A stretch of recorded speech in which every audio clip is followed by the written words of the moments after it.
in the state of the race, your place in the state of the race. If you look at it, assessing the state of the race, some people will say 3-horse race, 4-horse race.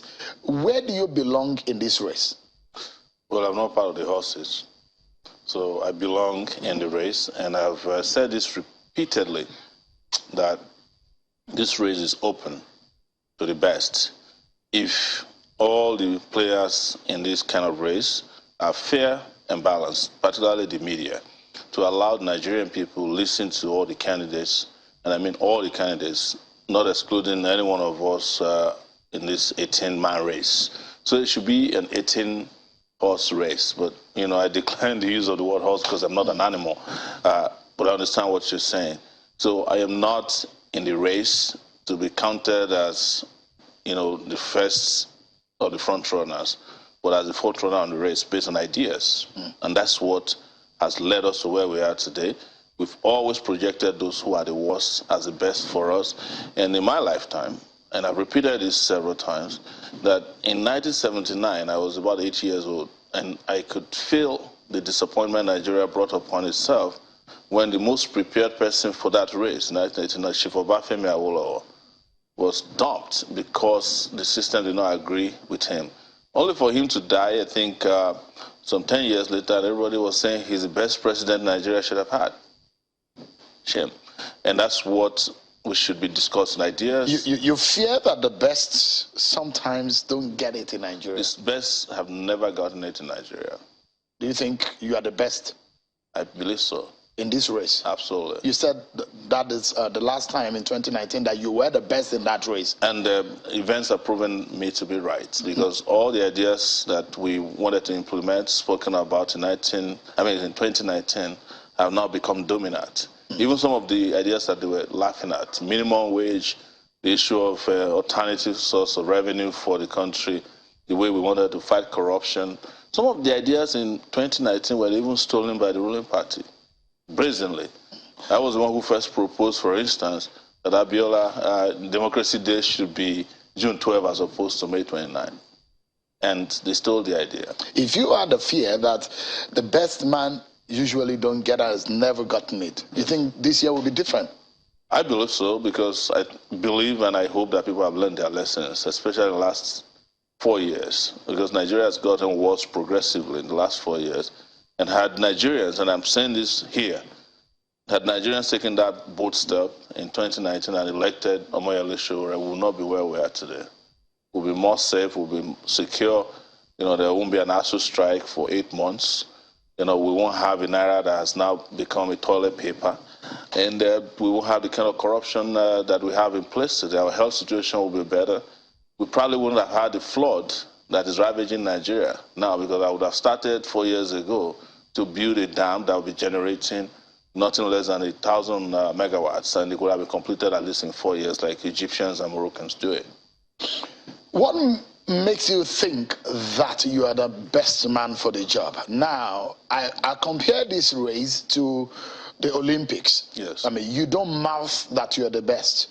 You go in the heat and you get onto the track. Yes. But the difference between Nigeria and the Olympics is that, you know, when you run a race in the Olympics, everybody is watching you, and the umpires are never biased. Well, they might be sometimes, but they are most likely 99% of the time, because right now they are aided by computers. They are not biased to the point that the winner is made the loser, and the loser is made the first person. And so that is why the Olympics is different from the Nigeria electoral system. So, I mean, you've not said why you think you are the best. Oh, I've said it. I mentioned several things that I put out in 2018, 2019 that become dominant. I told you what I would have done to solve so many of the problems that are afflicting you. And in terms of ideas, intellect, and exposure, even education, I'm better off than the candidates that were presented in 2019. Even some of the younger candidates in 2019 who came to me and said we should join together, that they are better than me. They have known and discovered who is more resilient, because I'm probably the only one who is still around 4 years later. After spending time in jail, restriction, being shot at, you know who the Teflon is by now. Yes. Now, You look at it and you look at what the vote you garnered in 2019. Yes. It was dismal. I just told you that there was no voting. I said it before on this program, and I'm repeating it, that 2019 was not an election, it was a selection. So those votes that you got that were written across your name, you don't think that those are the ones that voted for you? They allocated votes, and the person who won did not win because it was vote allocation, it wasn't vote tabulation. So you think that this year may be different? I believe so. I believe so. I believe strongly that it should be, and it must be, because if the right person don't come around now, Nigeria is living on borrowed times. Yes. So we don't have more time left. Yeah, and I said that earlier because we need to make a turn in our lives as a people, and that turn we need a captain that will steer the affairs. That's why we keep telling Nigerians that we can't continue. The question is, can Nigerians trust Sowore? What is your pedigree? What is your experience? Because if you are going to appoint a CEO of a company, yes. You've lived in the United States. Yes. You know what it is. The seriousness that comes with appointing a CEO for a company is no jokes at all. I mean, same here in Nigeria, if you're going to appoint for a multinational or a corporation in Nigeria, you pick the very best. So what makes Omoyele Sowore the best, considering your pedigree, your education, and your experience? Do you have what it takes to lead this country? Oh, absolutely. Let me just be very clear. We shouldn't be comparing a country to a company, because you can become the CEO of a company on the basis of the shareholding of one person, and the company may have a position that gives them superpower on it. This is a country, and it needs a president. And the president of a country should not be compared to the CEO of a company, because it's a reflection of everybody in the country. It's a reflection of their sentiment, biases, their aspirations, and their love for progress. So in terms of education, I have said it, and you know my public education profile. I have a master's degree in public administration, by the way. I'm probably the only candidate in this race with a master's degree in public education, public administration.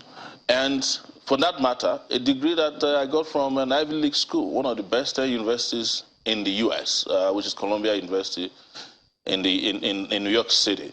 In terms of experience, I keep telling you, the best experience a leadership of a country needs is integrity, is experience they've spent doing good, not the experience they've spent doing corruption, killing people and manipulating the populace. In terms of exposure, I have done some 33 decades of monitoring and participating in the political process in Nigeria, influencing it extensively, to the point that I have said, without some of us today, I started at the age of 22 at the University of Lagos, we will not even have democracy. It was based on the experience of some of the people that have been paraded as frontliners today. We will still have military rule. Some of them even participated in military rule. They participated in sabotaging the country we call Nigeria today. So how dare we call that experience? An experience that brings poverty, that brings diseases, that brings insecurity is not an experience we should be parading in public.